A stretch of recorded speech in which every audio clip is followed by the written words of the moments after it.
All right, good Tuesday afternoon. It has been an active day for us. We started off with lots of storms.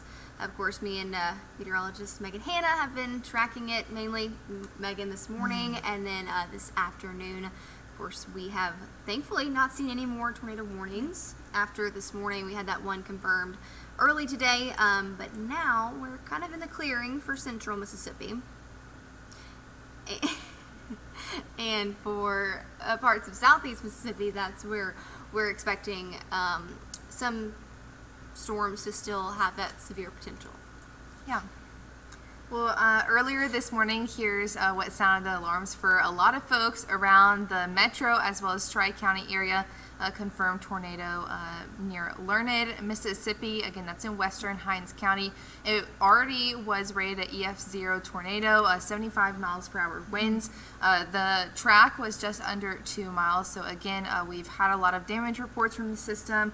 Lots of power outages for Hinds County, as well as even some damaging wind gusts that brought down some trees.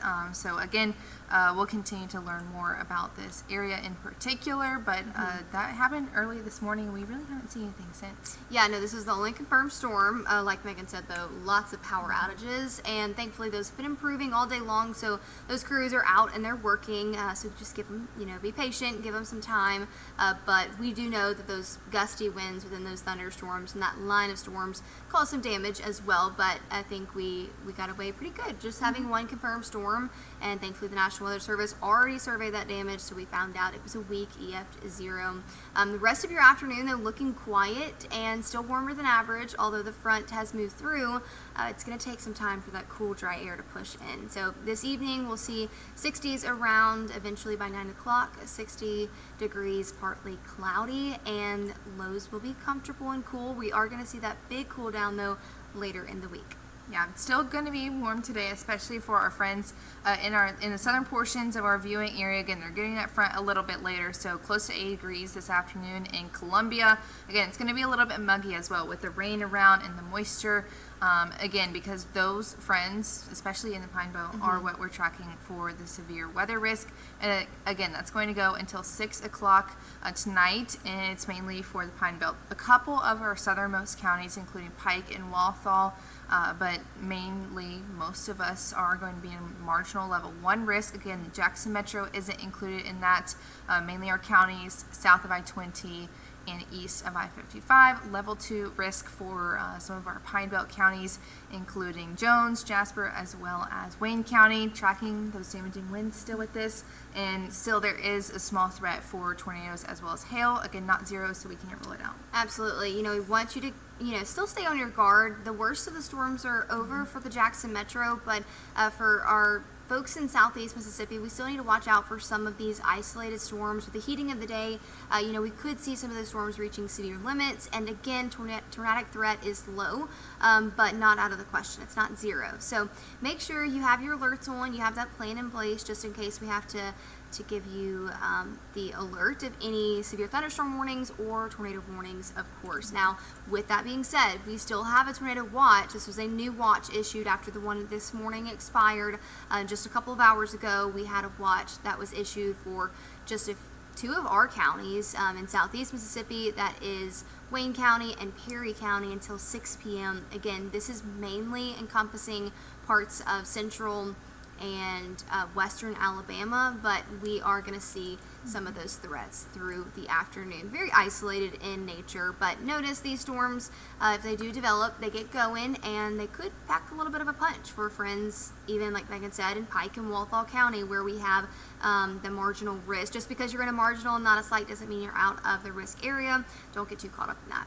Yeah, and especially, heading home for your evening commute, you need to be tuning into WJTV 12 News. If that's just having your alerts on your phone, while you're driving away, that's going to be necessary because we're watching for those thunderstorms to fuel in from the south as well as west, and that's going to bring those thunderstorms through the commuting hours tonight, as well as, again, the mid-afternoon that is in a few hours.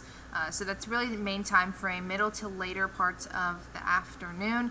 Again, none of the storms right now are severe, but these will continue to push out of the Pine Belt over the dinner time hours. It looks like most of us should be dry, I would say, by 6, 7 o'clock, and eventually into the evening hours we're going to be dry and heading to bed tonight.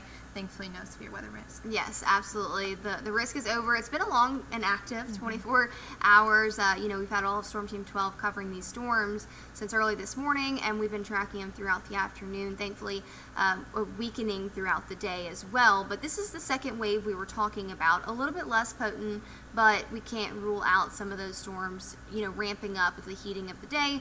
But like Megan said, after the sun goes down, I think a couple hours after sunset, we're safe to say much quieter conditions, and thankfully just in time for the holidays. As you're maybe hitting the roads on Wednesday for family gatherings, you should be good to go. We'll see lots of sunshine and comfortable temperatures, right near average, and then even cooler than average conditions in the upper 50s for Thanksgiving and for Black Friday. Yeah, and we're going to be dry through all the holiday festivities, but we are tracking some rain that's going to come in for the weekend, and that's going to bring our temperatures, it's going to make it more limited, around average, near 64 degrees, waking up this next work week. But I know a lot of us are just most excited for Thanksgiving. Again, it is going to be chilly, 30s in the morning time, so I'm going to have to heat up that car early as you're heading to, Thanksgiving lunch or whatnot. Yes. And we're going to be dry and sunny, which is great news. Jeans and sweater weather, you need Absolutely. the winter coat. So, yes. Yep. I know a lot of people are excited for the holidays, and it's going to feel like Thanksgiving on Thanksgiving, which is exciting. It definitely is, and I know I always have Black Friday shopping. You want to put on the big coats, but if you are going wait outside early in the morning, I would definitely grab, a blanket or a big coat, because it is going to be cold. She mentioned 30s, and you can see it here on the 8-day forecast. We're going to see the effects of those cold fronts pushing through, especially in the morning hours. We're in the 70s today, but waking up on Thanksgiving morning, we're going to be at 36 and topping out only in the 50s. But lots of sunshine, so no storms, no severe weather. But yes, those temperatures are going to heat back up heading into the weekend, and we're also gonna see moisture increase, and of course our next batch of rain. But yeah, and it does look like this could go either way, especially once we head towards Tuesday. The models are very confused on what's going to happen for this next work week, and so just stay up to date with us. But it does look like the rain will start to come in late Saturday, and the front, we have a cold front. It's really going to stall out over the deep south. That's going to continue rain chances into not only late weekend, but also the beginning of this next work week. And tomorrow we'll have that future track for you. But again, it could change. Models are still a little bit back and forth with this. So if you have anything exciting for the beginning of this next work week, don't take this as gospel. We'll update you on it. Yeah, definitely take it with a grain of salt. This is how models are this far out. So just know we're talking about it and we're looking at it now. Could be an active weather pattern to start off next week. But we'll be here tracking it for you and letting you know. So until then, we hope you have a great rest of your Tuesday and getting prepared for Thanksgiving. Bye, y'all.